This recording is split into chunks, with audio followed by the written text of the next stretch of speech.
रतिया सखी सनकल बा बरतिया हो। आजू के रतिया सखी सनकल बा बरतिया हो। लइकी देखी मारे साला अखिया हो। ए हो लइकी देखी मारे साला अखिया हो। भैया के साली तोहर बड़े बड़े बतिया हो। भैया के साली तोहर बड़े बड़े बतिया हो। मारवा में कोइलू दूरे गतिया हो।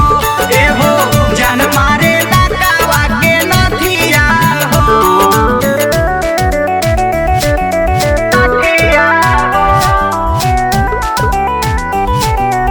अखिया हो।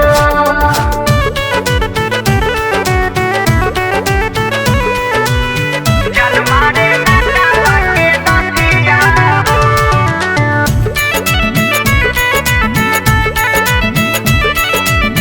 लइकी देखी मारे साला अखिया हो।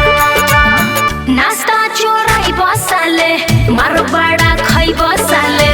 नाम हंसवाई बा अपना गाँव के।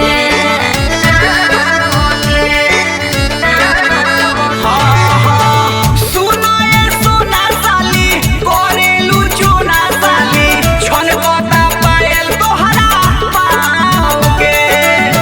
दुल्हा के मामा देखो लागता रे हथिया हो। दुल्हा के मामा देखो लागता रे हथिया हो। लइकी देखी मारता रे अखिया हो। ए हो जान मारे नकावा के नथिया हो।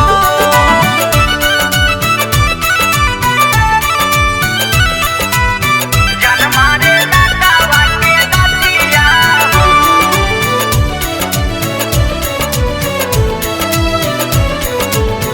लइकी देखी मारे साला अखिया हो। जीजा परदेसी बोलता रबेसी। हरदी लगाइब तोहरा गालो में।